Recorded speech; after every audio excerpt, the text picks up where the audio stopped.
Bueno, buenas tardes. Un nuevo miércoles y como todos los miércoles desde hace más de 6 años, un nuevo programa de Miserias de la Economía. Como ustedes saben, un programa de crítica económica, pero también de economía crítica. Ahora por el 32.1 de la televisión digital abierta. Y antes de comenzar con el programa, quisiera hacer un agradecimiento a los compañeros y amigos personales Jorge Marchini y Guillermo Gigliani, que me estuvieron suplantando en los programas anteriores. Así que agradecido, y lo han hecho con mejor calidad que la que puedo hacer yo. Y bueno, a principios de agosto hicimos aquí un programa, era en los días previos a las PASO, para analizar qué podían pasar con las PASO. Estuvieron allí Daniel Campione, historiador, politólogo, integrante de la FISIP y de la Asociación Antonio Gramsci, con Paula Varela, politóloga, docente e investigadora de la UBA CONICET e integrante del Consejo de Redacción de Idea de Izquierda. Y también con Lucas Rubinstein, sociólogo y docente de la Universidad de Buenos Aires. Cuando terminamos ese programa, que fue muy interesante y que quedaron muchas cosas pendientes, les prometí que los iba a volver a invitar después de estas elecciones del domingo pasado. Bueno, la producción del programa sí lo ha hecho, hemos cumplido, por alguna vez hemos cumplido, y acá están nuevamente para analizar ahora sí las elecciones generales, el panorama, qué pasó en esas elecciones, cuál es el panorama que se abre. Pero eso será en apenas unos minutos, porque ahora vamos a un corte y enseguida regresamos.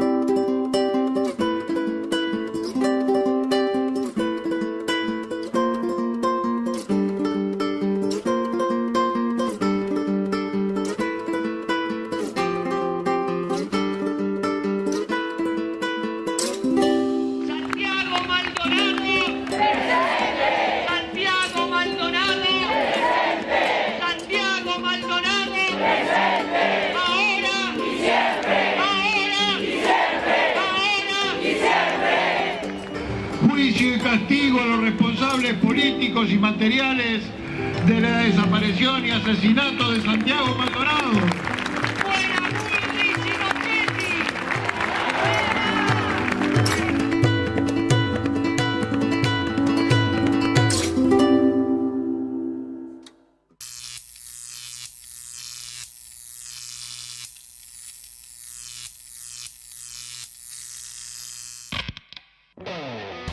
El camino fue muy largo y la lucha colectiva.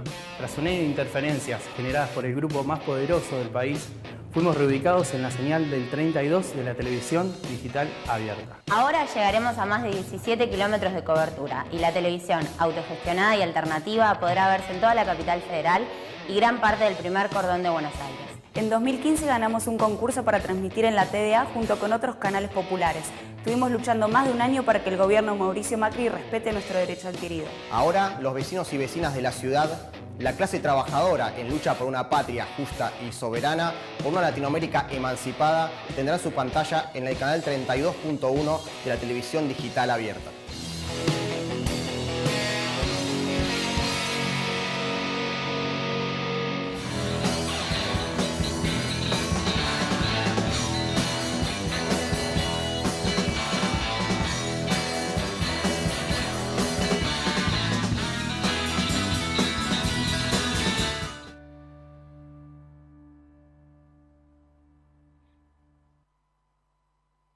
Bueno, estamos nuevamente en el aire, Lucas Rubinstein, Paula Varela, Daniel Campione, muchas gracias por dedicarnos un poco el tiempo, venir al piso, especialmente a Paula, que sabemos que tenés que irte a dar clase, así que estás autorizada cuando tengas que salir disparada, adelante, ¿no?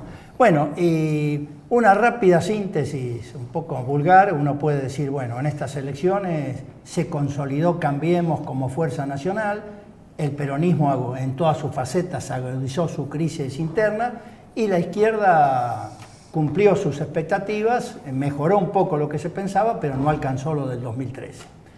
Si les parece, les propongo analizar en este orden, ¿no? Vayamos, ¿cuál es la impresión general que sacan de estas elecciones? Empieza el que ustedes quieran. Vamos a empezar por la punta. Bueno. En realidad, a mí me parece importante no exagerar ciertas cuestiones que se han venido planteando en relación al triunfo de Cambiemos. Cambiemos ganó, digamos, arrasadoramente, uno ve el mapa, es casi todo amarillo. Pero en sociología uno dice, más que explicar el punto en sí mismo, uno tiene que explicar el entramado de relaciones construido históricamente que ha dado como resultado ese punto. ¿Qué quiero decir? Quiero decir, ¿qué pasa con el triunfo de Cambiemos? ¿Tiene que ver con esas fortalezas particulares que se dice tiene Cambiemos? ¿O ocurrió en un contexto muy particular que tiene que ver con la destrucción de los partidos políticos tradicionales y con cierta forma particular que tuvo el kirchnerismo, que fue vista de una manera fuertemente negativa por amplios sectores medios y medios bajos inclusive?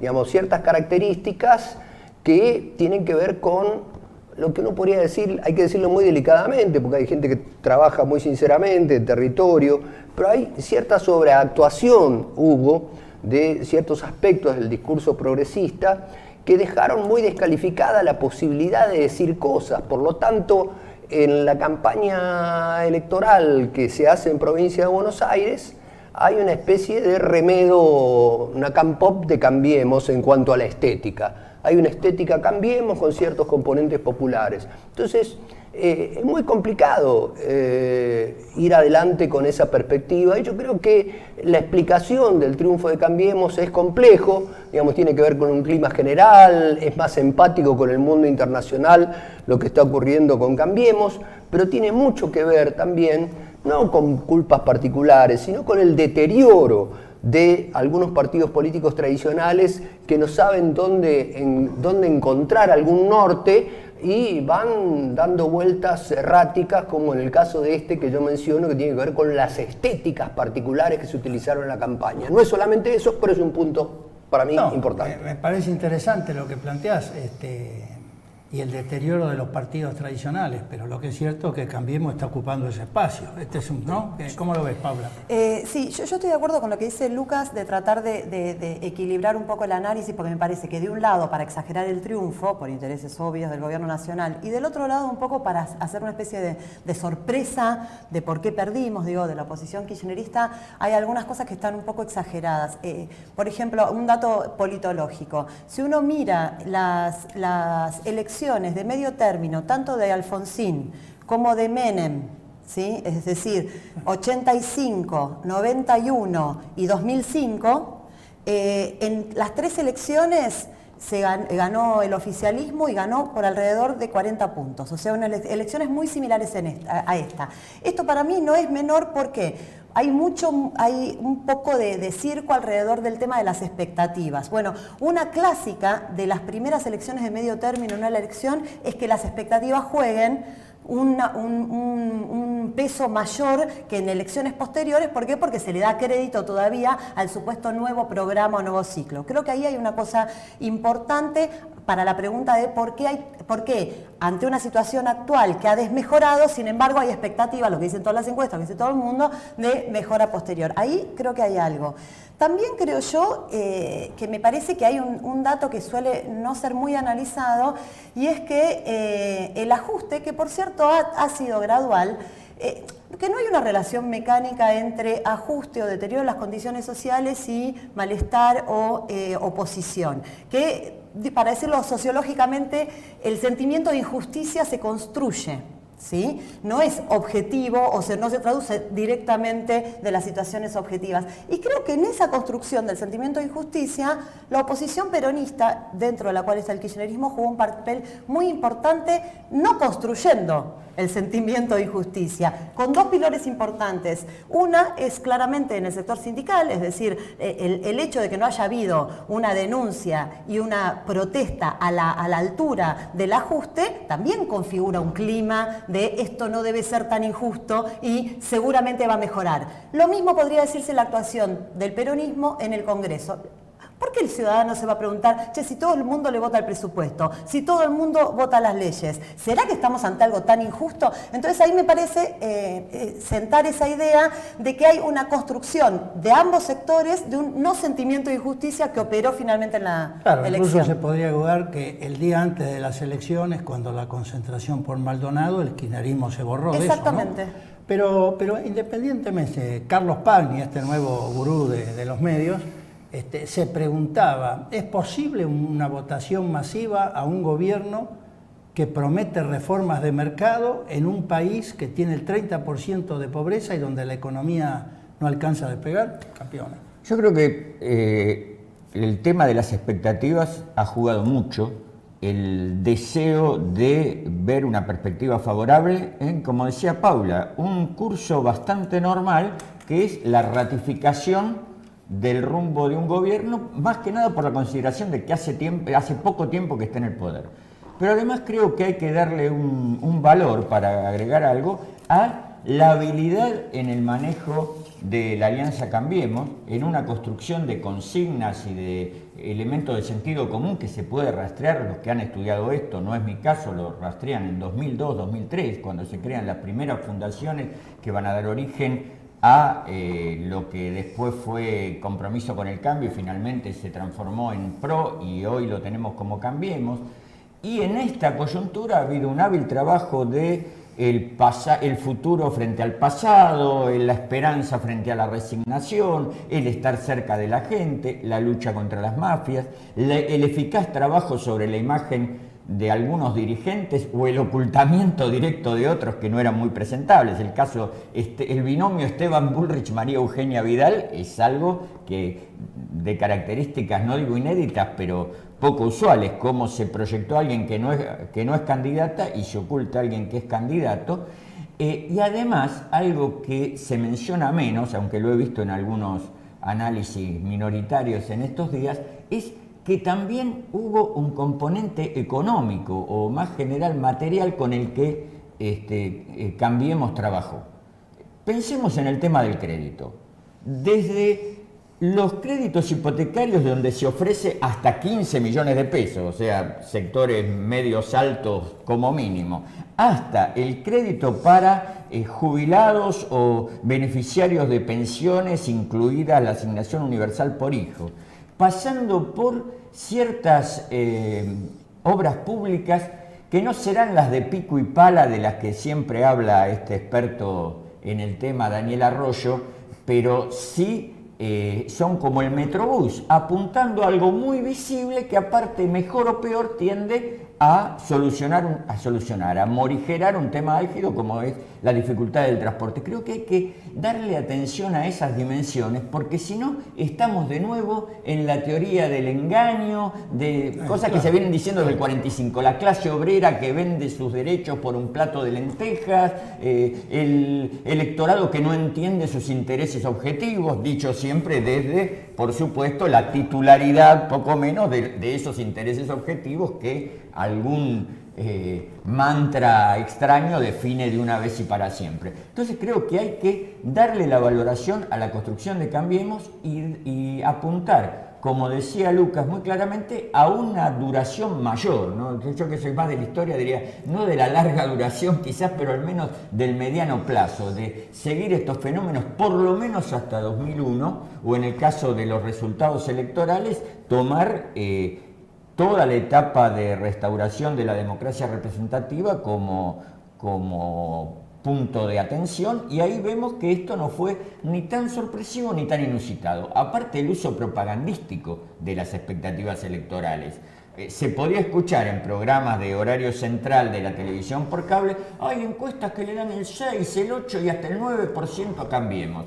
Eso desapareció a la hora siguiente del escrutinio y apareció la sorpresa enorme de que hubiera 4 puntos de ventaja en la provincia de Buenos Aires. No era tan sorpresa enorme, por supuesto, lo que quizá no estaba en los planes de nadie era la amplia derrota de Urtubey en Salta o que el PRO diera vuelta a Chaco o La Rioja. Dicho desde acá, yo no sé si una mirada más cercana a esas realidades provinciales no lo haría más previsible también, ¿no? Así que creo que hay varias dimensiones para No, pero valorar. es interesante también el manejo, porque en las PASO se decían la economía no jugó, y ahora se dice sí, la economía, los pequeños brotes verdes jugaron, ¿no? Claro, claro. Pero parte de eso hay también, ¿no? Y el peso de la obra pública ha sido... Ahora, también es cierto que antes de las elecciones, como se decía en la época de Menem, los mercados hablaron, ¿no? Porque cuando Cristina Fernández de Kirchner lanza su candidatura en un club de fútbol en Avellaneda, donde anuncia una serie de medidas, entre ellas algo que después no volvió a decir, investigar la deuda de este gobierno, los mercados al otro día se hundieron, cayó la bolsa, luego subió el riesgo país, el dólar tocó 18, etc.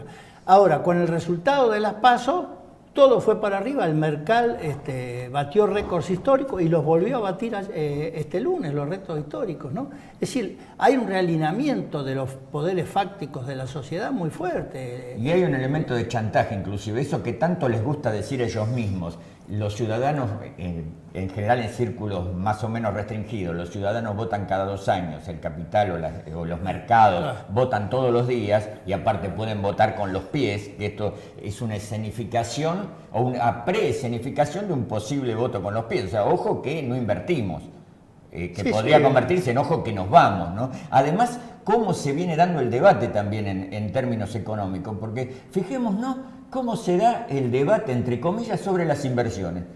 Los oficialistas dicen las inversiones van a venir, los opositores dicen no, las inversiones no van a venir. Parece que a nadie más se le ocurre discutir el sentido, la orientación, los efectos de esas inversiones de capital multinacional, que en definitiva es de lo que se está hablando, aunque en los ámbitos comunicacionales más amplios ya nadie hable tampoco muy seguido de multinacionales ni de capital extranjero, sino sean las misteriosas inversiones navegando en un éter desde el cual llegan hasta acá, ¿no? Ahora, el realineamiento de todos los poderes de la sociedad con el gobierno son muy fuertes, ¿no?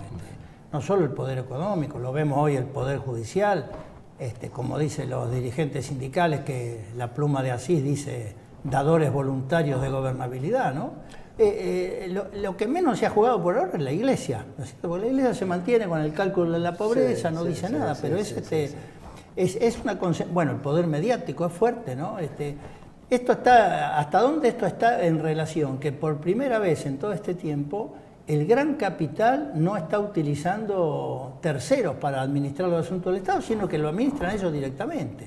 Han dicho, esta gente afuera, ahora somos nosotros los que estamos dirigiendo, ¿no? Sí, además con una beta de reclutamiento bastante particular, porque este tema de los CEOs, que no aparezcan los dueños de las empresas, como hizo Menem al comienzo, sino la alta gerencia, en el lenguaje de ellos, marca también una inflexión, porque la explicación que dan ellos es estamos captando los mejores profesionales para poner gestión en el Estado. O sea, ahí también hay una vuelta, una torsión para darle un aspecto más presentable a eso. Sí, yo creo que habría igual que ponerle un cierto coto a la idea del Estado atendido por sus propios dueños. Me parece que si bien es evidente, digamos, y la proporción de CEOs, todo eso ya no se discute, si uno los ve, incluso el estilo, la forma de hablar, es todo empresarial, me parece que una de las cosas, por ejemplo, interesantes que en el análisis que hacían Sergio Morresi con Gabriel Bomaro en el libro Mundo Pro, un libro muy interesante, que es el antecedente del último que sacó Gabriel, que está ahora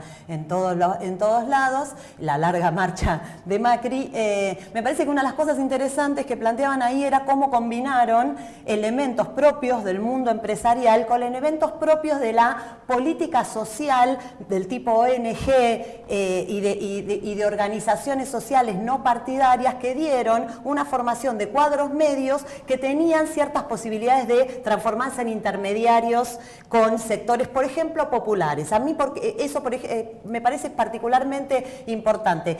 Que el PRO se encamina a hacer el reemplazo de la UCR para las clases medias es un hecho que se consolida cada vez más, está siendo analizado. La relación del PRO con sectores populares, y me parece que quizás esto tiene que ver después con lo que discutamos en el bloque del peronismo, también tiene que ver con una relación entre el Estado y los sectores populares, mediatizada por la asistencia social, los planes, etcétera, etcétera, que hacen que la gestión de esos recursos se vuelva un elemento central, que incluso preponderante por sobre la política. Entonces, un buen cuadro medio de una ONG que gestione bien recursos económicos para sectores populares, no tiene tanto que envidiarle a un histórico puntero peronista de territorio. Bueno, María Eugenia Vidal surgió de una ONG, ¿no? De una ONG. Y yo creo que la diferencia importante, me parece a mí, es que esto tiene que ver con un clima de transformación que efectivamente explota en los 90.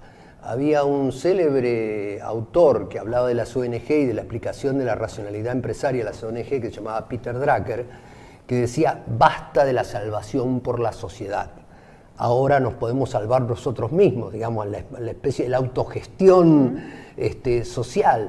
Y eso tuvo un papel relevante. El crecimiento del mundo ONG con esa mirada, desde fines de los 80, básicamente de los 80 para acá, fue realmente muy importante y construyó cuadros medios y dirigenciales que tenían que ver con esa perspectiva ONG, que es una perspectiva donde hay un discurso eficientista, yo diría, no es antipolítico porque de hecho se participa en la política, pero tiene un discurso de estigmatización de las instituciones tradicionales o de los viejos partidos políticos tradicionales por ineficientes y clientelares. Y acá aparecería, aunque se parezca a un puntero efectivamente, apareciera esta nueva perspectiva, que es un joven graduado de una universidad privada, muchos de ellos de escuelas de negocios y qué sé yo, que apuntan a hacer un trabajo solidario. No es menor esto. Hay distintas dimensiones del fenómeno Cambiemos, uno las tiene que analizar y verlas en función de la crisis más general de los partidos políticos. No todo es pan y manteca, le decía Max Weber a su esposa, Mariana Weber, cuando veía que algunos obreros protestaban, pero tenían un buen nivel económico. Yo diría, efectivamente, eso se da de distintas maneras, cuando están bien, pero también se da esa situación cuando está mal, porque el poder de lo simbólico es relevante. Ocurre que eso hay que mirarlo, como decía Daniel, en el largo tiempo histórico. Algunas de esas sensibilidades son coyunturales y están realmente hilvanadas o atadas con alambre y pueden desarmarse de un momento a otro de acuerdo a las circunstancias. Tenemos que ir a un corte. Cuando regresemos analizamos un poco el impacto de estas elecciones, qué está pasando al interior del peronismo. Vamos a un corte, enseguida regresamos.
En Fuera de la Ley, el bien, el mal y la amistad en Puerta de Lilas, el clásico del maestro René Clair con la música y participación del gran Georges Brassens. Por Barricada TV.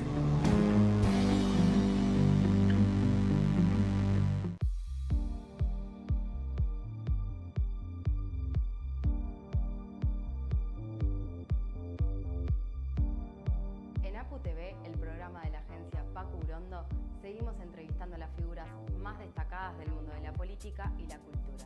Género, sindicalismo, violencia institucional y actualidad. Míranos todos los jueves a las 19 horas por Barricada TV.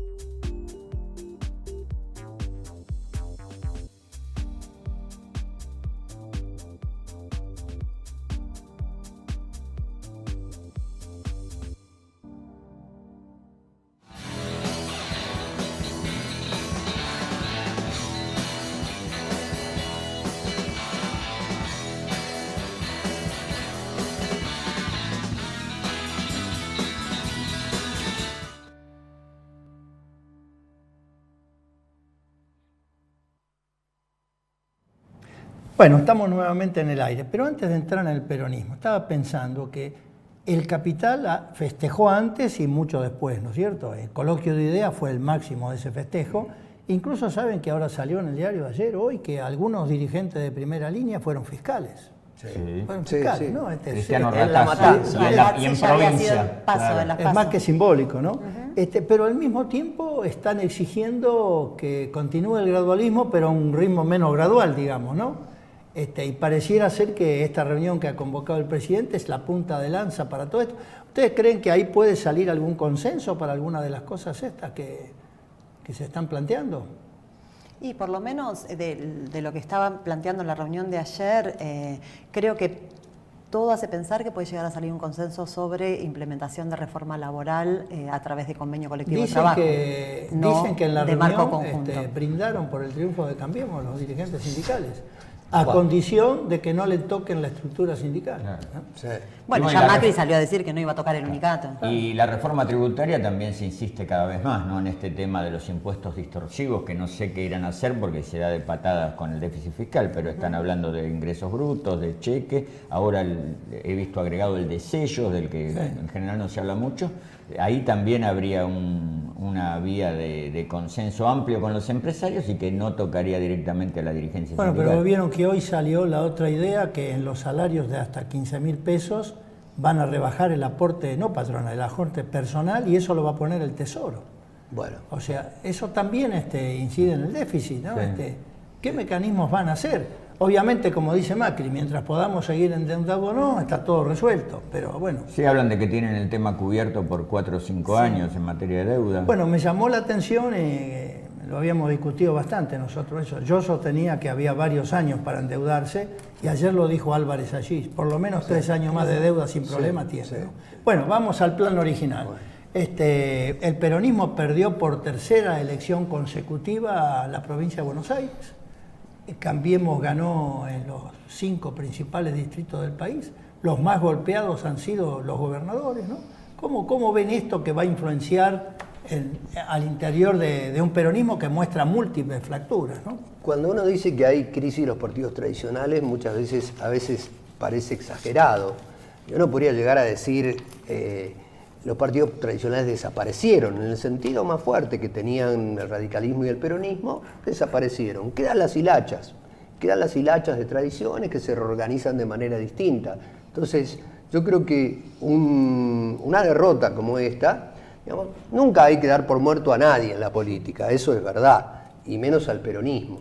Pero lo que es cierto que en términos objetivos hay una gran fragmentación, independientemente de que Cristina pueda seguir manteniendo un electorado importante en alguna zona y hay que ver qué ocurre después de esta derrota con la reorganización de los intendentes, con la reorganización de los gobernadores. Yo creo que uno no puede hacer predicciones, pero que es una corroboración del largo camino de deterioro de los partidos tradicionales. Y no le encuentran la vuelta para reconstituirse como tales, porque la manera en que se encontró para reconstituir es una manera que se acerca mucho al clima dominante. Y si vos trabajás desde el peronismo más parecido al clima dominante, en realidad los votos seguramente van a caer en el que está en el gobierno y no en el que está en esa oposición suave. Así que yo creo que es un verdadero problema para el peronismo y creo que lo fundamental acá, si existen intenciones de reconstitución sincera, tiene que ver en poner a los distintos peronismos en estado de asamblea, de debate, de discusión. ¿Eso se hará? No lo sé. Yo creo que esa es una posible salida. ¿Habla? Mira, me parece que hay dos cosas. Una más de corto plazo dentro de problemas que tiene el peronismo. Una es la cuestión del liderazgo. Sin duda Cristina es aún dentro de este peronismo en crisis la que concita mayor liderazgo, pero con un problema importante, y es que donde el peronismo mantiene la dirección de las provincias, sí o sí van a tener que negociar porque necesitan la caja del Estado Nacional. Con lo cual, Cristina puede ser un liderazgo para la tribuna, para Senado TV, pero no va a tener una oposición, lo que ella dijo, una oposición dura, porque los gobernadores no se la van a dar porque no es negocio. Incluso muchos de ellos van a la reelección como gobernadores, o sea que no se postulan como presidenciables, con lo cual hacer una oposición dura no tiene ningún sentido. Ahí hay un problema y es cómo se resuelve el problema del liderazgo, ahí tienen un problemón. Y después creo, retomando lo que decía Lucas, a más largo plazo, estos procesos históricos más largos, creo que el peronismo tiene, en últimas, tiene el mismo problema que vienen teniendo los partidos que históricamente fueron representación de la clase obrera, como el laborismo, como incluso el Partido Demócrata dentro de Estados Unidos. Hay un libro que yo recomiendo muchísimo, que es de un tipo, un joven periodista que se llama Owen Jones, que se llama Chaps, por la forma en que llaman a la clase obrera blanca inglesa. Un gran libro porque el tipo se dedica a analizar cómo el Partido Laborista pierde su base de representación y la va ganando la derecha. Bueno, yo creo que el peronismo está dentro de ese gran fenómeno. Y creo que en ese gran fenómeno hay un problema que recién lo mencionaba Lucas, y es que la ausencia de dirigirse a la clase obrera como clase, con posibilidad de organizaciones autónomas, con posibilidad de organizaciones sindicales, territoriales, independientes del Estado, el peronismo la negó y la cambió por la representación vía Estado de sectores populares. Ahora el problema es que en esa representación el que gana es el que tiene el Estado, se llame peronista o se llame Macri. Entonces la reconstrucción del liderazgo para un partido que mutó la forma de representación negando a la clase obrera, yo creo que es un problema profundo. Claro, puede decirse que en la medida que el peronismo siempre fue una dirección burguesa, burocrática y una base obrera y popular, en la medida que se va separando cada vez más de la columna vertebral, es un cuerpo invertebrado, que eso es lo que está pasando, múltiples fracturas que no se sabe cómo se van a resolver. De todas maneras, el kirchnerismo sumado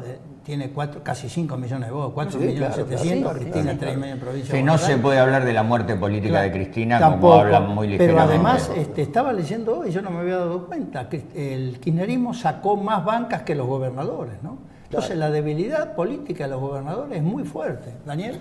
Sí, yo le agregaría además que las propias clases dominantes y el PRO y Cambiemos como su representación política, acortando un poco las mediaciones, tienen un problema grave porque no saben o no pueden tener una estrategia unívoca frente al peronismo.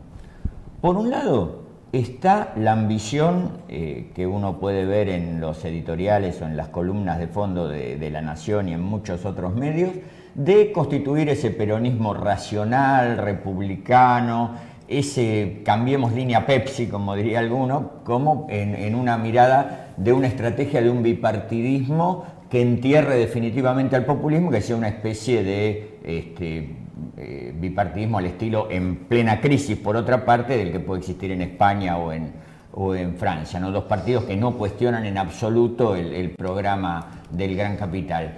Por el otro lado, está como correlato de eso la idea de matar políticamente a Cristina. No murió en las elecciones, pueden intentar la vía del asesinato por vía judicial, que lo vemos con dirigentes de menor cuantía. Eso sería muy complejo, pero algunos tienen esa idea. Pero por el otro lado está lo más tacticista de Cambiemos, que es mantengamos esta dispersión, esta invertebración del peronismo porque es lo mejor que puede ocurrir. una Cristina a cargo de una oposición dura, como decía Paula, ¿no? Divorciada de unos gobernadores a los cuales esa oposición dura no les conviene, entonces tenemos elecciones de 2019 ganadas y podemos empezar a soñar con María Eugenia en 2023 después de los 2 periodos de Macri. Creo que ahí hay un magma de divergencias entre lo estratégico y lo táctico y la visión de un sector y el otro que están no lejos de resolver, me parece que están empezando a enmarañarse en algo que no tiene respuesta clara por ahora.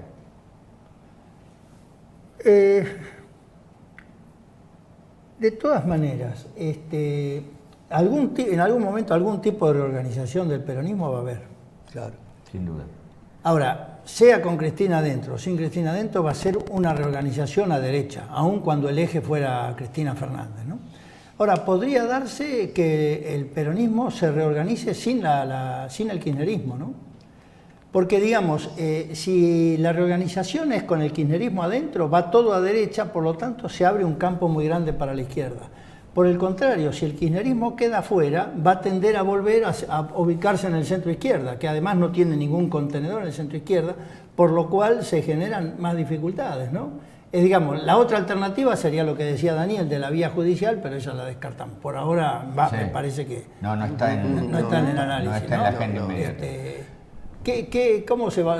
Pero la verdad que es muy complicado porque uno, independientemente de que dentro del kirchnerismo, Cristina tenga la posición, si se quiere, como se dijo recién, que pueda ser una posición más dura, simbólicamente también es importante que haya cambiado el nombre, es importante en términos negativos por la tradición peronista. Se llama Unidad Ciudadana. ¿Ustedes se imaginan en la vieja tradición peronista? Lo que pasa es que las tradiciones están en crisis, pero para la vieja tradición peronista, ciudadano no era un significante que acompañase ningún tipo de bandera. Era el sujeto de la partidocracia liberal. Era el sujeto de la partidocracia liberal. Entonces, yo digo, eso no quiere decir nada, porque se puede reconstituir como una especie de nuevo frepaso y qué sé yo, y por ahí le puede ir bien, y por ahí puede incorporar otros elementos del peronismo. Pero digo, un indicador de que las tradiciones están en crisis es el mismo nombre de ese partido. ¿Cómo se reconstituye? La verdad que es muy difícil, porque hay algo que es verdad. En la Argentina hay una fuerte tradición igualitaria. Y yo creo que independientemente de que existe una porción de la sociedad que ha sido terriblemente castigada, hay un 20 y pico % de la sociedad que ha tenido un descalabro extraordinario a partir de la década del 90, esa tradición igualitaria, que no es necesariamente una mirada revolucionaria, pero es una tradición igualitaria fuerte, desacomoda muchas perspectivas en determinadas situaciones. Entonces, pensar muy a largo plazo en cuestiones que tienen que ver con los comportamientos de los grupos políticos, en una sociedad y en un Estado en el que está atado con alambre, entre otras cosas por la existencia de esa tradición igualitaria, que sale a las calles.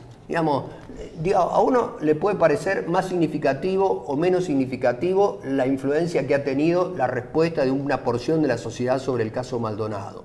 Es verdad, uno puede decir, bueno, Carrió dijo lo que dijo y ahí está, y salieron. Estas cosas no necesariamente se procesan de manera inmediata. Y yo creo que hubo procesamientos concretos que tenían que ver con salidas de mucha gente a la calle, no solamente la encuadrada en la militancia política más orgánica, sino que muchos sectores sensibilizados por esta tradición, que entre otras cosas es el elemento fundamental del mantenimiento de la democracia convencional en la Argentina. Si hay un pacto democrático, tiene que ver con esta idea de los derechos humanos. Si esto se quiebra, como pareció quebrarse, a mí me parece que las perspectivas de futuro, en algún momento uno va a mirar esto como un hecho significativo en la quiebra de la posibilidad del desarrollo de lo que quería Di Tella, una derecha democrática. Sí, tenemos que ir a un nuevo corte, pero digamos que lo que vos decías de la caracterización, el contenido de Unidad Ciudadana, en realidad es lo que empieza a gestarse con el segundo periodo kirchnerista o el primer periodo de Cristina, que además es la influencia de Laclau, ¿no? Construye masas sin contenido de clase, sujeto plural y diverso. Sí. Lo que construye el macrismo me parece que son individualidades agregadas. Es decir, múltiples formas que se expresan en un determinado momento y después todo el mundo regresa a su lugar, a su casa, a hacer cotidianamente eso, ¿no? Ahora, esas masas, esas individuales, son muy volubles. Entonces, ¿hasta cuándo pueden durar las expectativas si no hay hechos concretos? Bueno, lo dejamos eso, vamos a un corte y ya regresamos.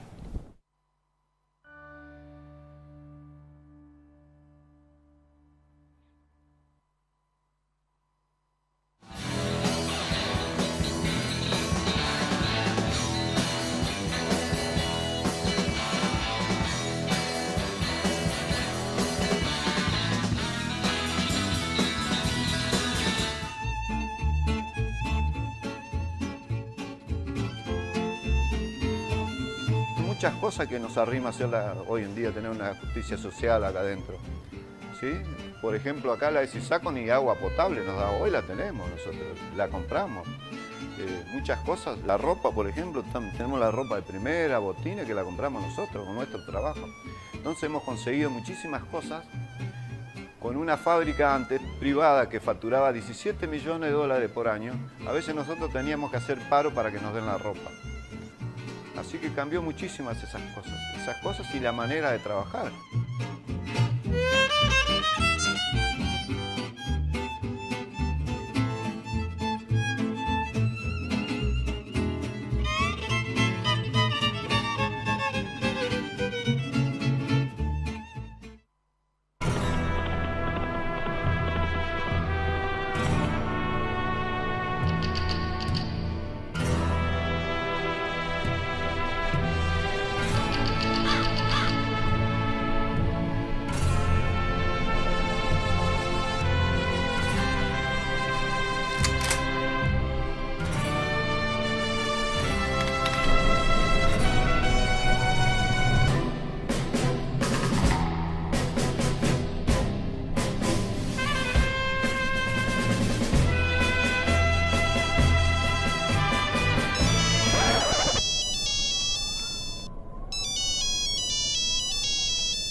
Estudia cine, aprende haciendo. Academia de Cine Leonardo Fabio. Carrera de realización audiovisual. Seguinos en las redes sociales.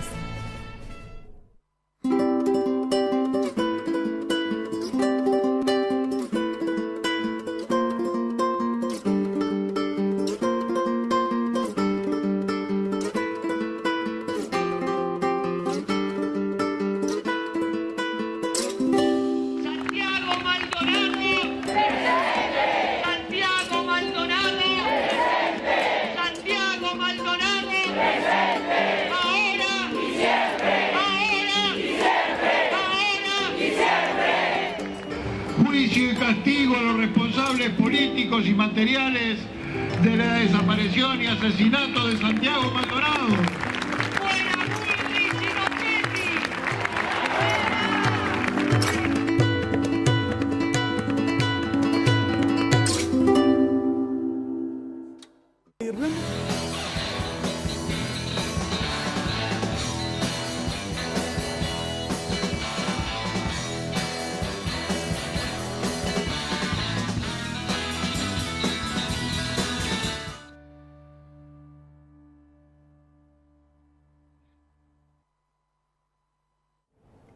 Bueno, estamos de nuevo en el aire y este es el último bloque. Vamos a ver un poco cuál fue la performance de la izquierda, las expectativas, qué se puede esperar de la izquierda en todo este periodo que se abre, cuál debiera ser la forma de intervención en este periodo que se abre de la izquierda, pero también al finalizar el bloque anterior estábamos pensando si esto que constituye el macrismo, que son individualidades agregadas, que se mueven por el deseo, por las expectativas, ¿hasta dónde puede continuar esta decisión política de moverse sobre la base de expectativas si no hay resultados más concretos, ¿no? Claro. ¿Y hasta dónde puede continuar esa estrategia de venta de mayonesa incluida en la política? Yo digo, efectivamente es eficiente, pero para que la venta de mayonesa, digamos, la venta de producto político cual si fuera mayonesa, siga funcionando, tienen que darse ciertas características de persistencia, de un clima de desesperanza, de un clima de desconcierto frente a otro tipo de ofertas. Es muy radical lo que dijo Sturzenegger en la Universidad de Columbia contando lo que le había recomendado Durán Barba.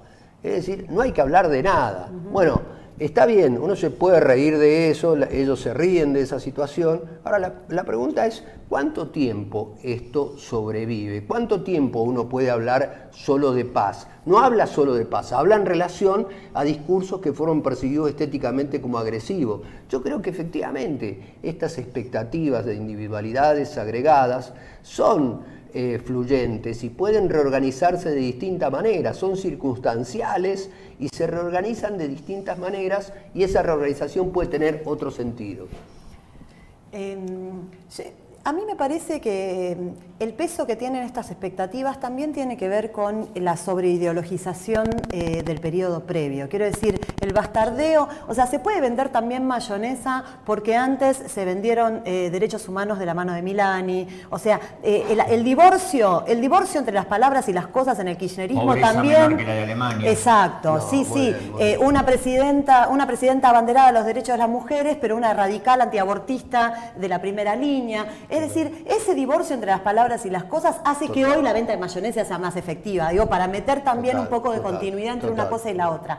Lo que sí creo es que efectivamente, y esto empalmo yo con la pregunta por la izquierda, yo creo que además de haber sido una muy buena elección de la izquierda, creo que hay ahí un elemento que es importante, que tiene que ver con ese voto, que es el reconocimiento de la no disociación entre las palabras y las acciones o la conducta. Es decir, el que dice yo estoy por los derechos humanos, está por los derechos humanos con Jorge Julio López y está con los derechos humanos de Maldonado. El que dice yo banco a la clase obrera está en PepsiCo, en el desalojo. Es decir, yo creo que eso fue parte del voto y de hecho, qué sé yo, hablando por ejemplo con Miriam Bregman, que se transformó efectivamente en una figura de la renovación de la izquierda, el discurso hacia ella es efectivamente una persona creíble, lo cual tiene muchas virtudes en el sentido de que permite dialogar a la izquierda con sectores que no son necesariamente su base histórica de representación y por supuesto tiene sus dificultades que efectivamente hay que además trabajar sobre esos sectores para poder dialogar sobre el proyecto de la izquierda anticapitalista como tal, que no es solamente entrar a la legislatura, etcétera, etcétera.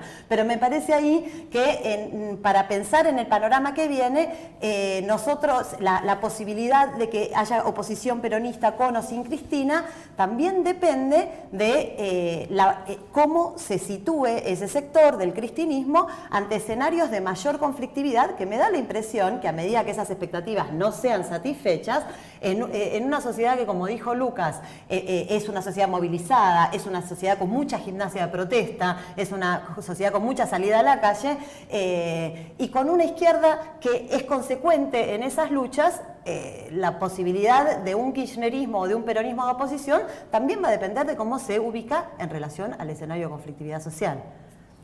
Daniel.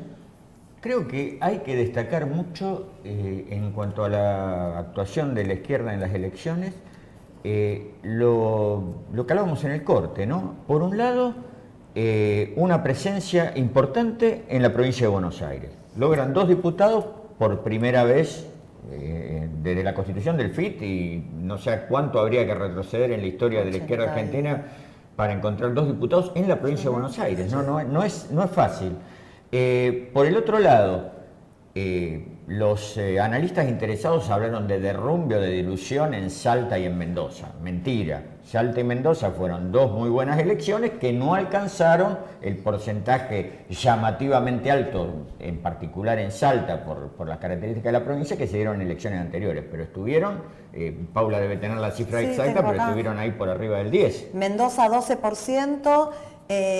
Y en Salta 9%. Bueno, digamos en torno al 10, más o menos el 10%. Son elecciones importantes igual. Y esta batacazo de la provincia de Jujuy, todas provincias que no estuvieron la mayor parte de la historia del siglo XX y lo que va del siglo XXI en el centro de la cultura de izquierda en Argentina.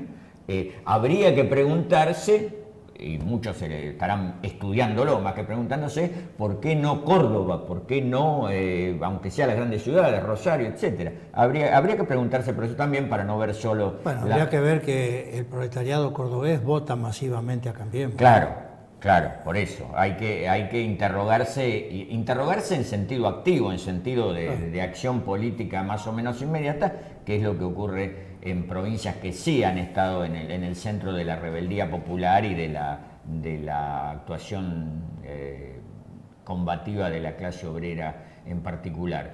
Dicho esto, a mí me parece que hay hay que seguirlo con atención. Me parece que hay pequeños brotes verdes de una política desde el sistema para intentar producir también una izquierda domesticada.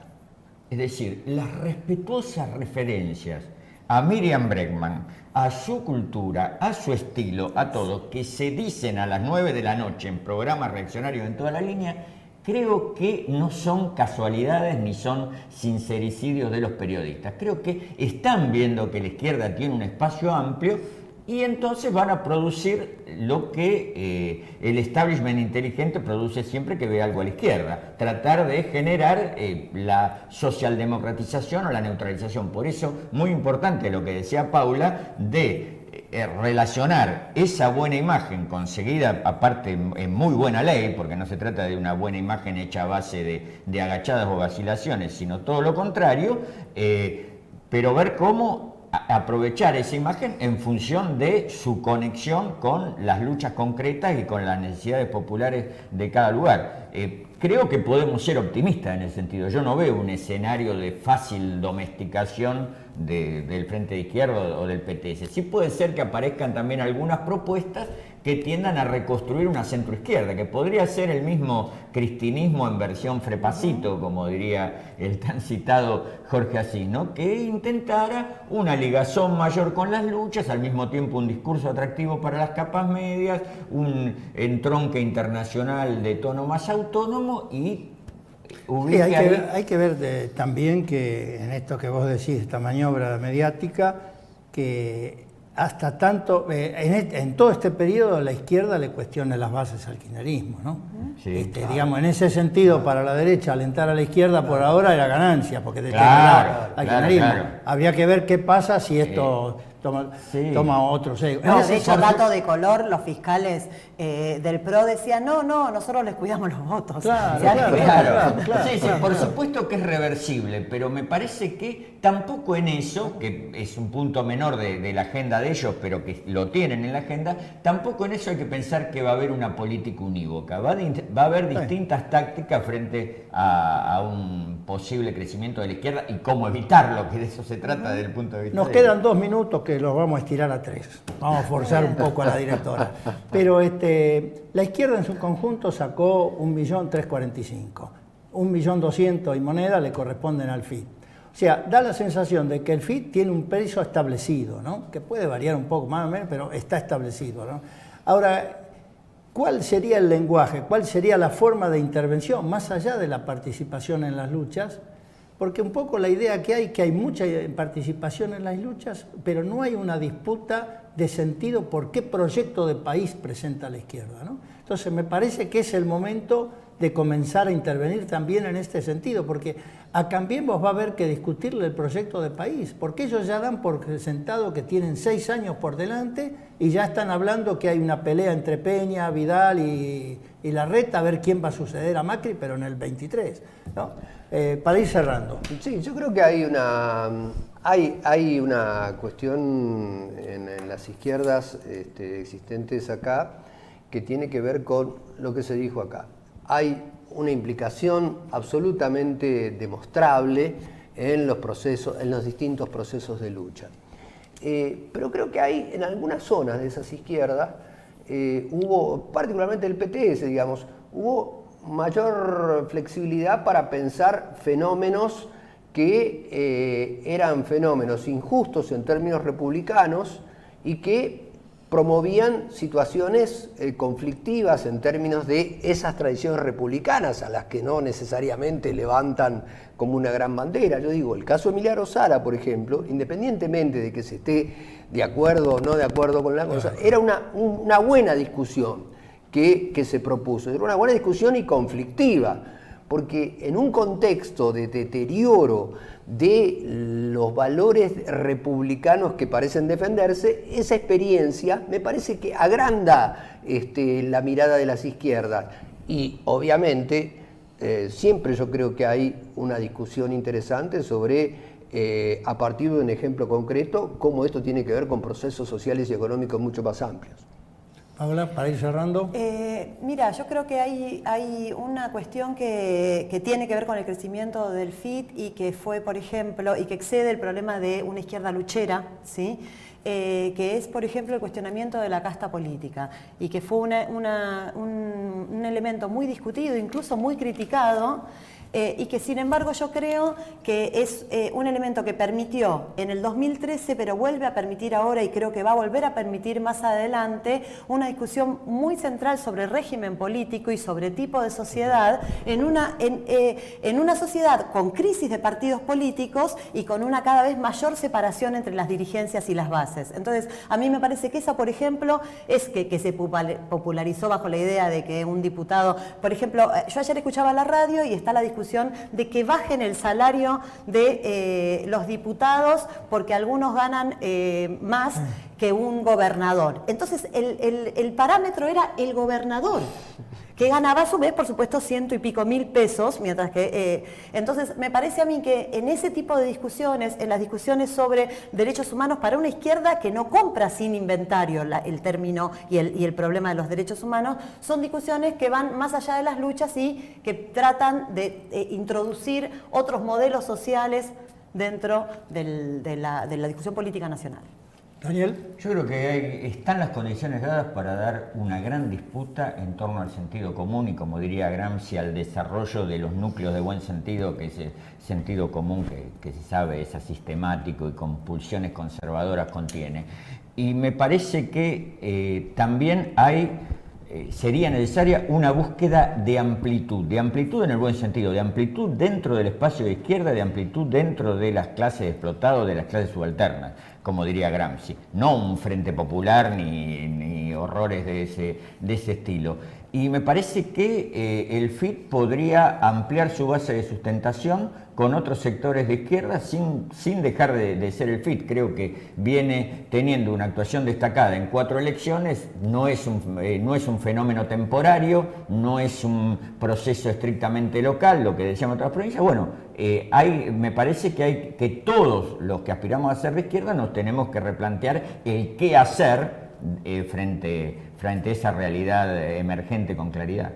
Bueno, tenemos que cerrar. Son 2 temas centrales: cómo ampliar las bases del FIT o de la izquierda en general, y en segundo lugar, qué disputa de sentido, de proyecto de país, de gobierno, etcétera, que queremos tener para esto. Esperemos el año que viene poder hacer un programa con esos temas, ¿no? Y obviamente van a estar contratados nuevamente.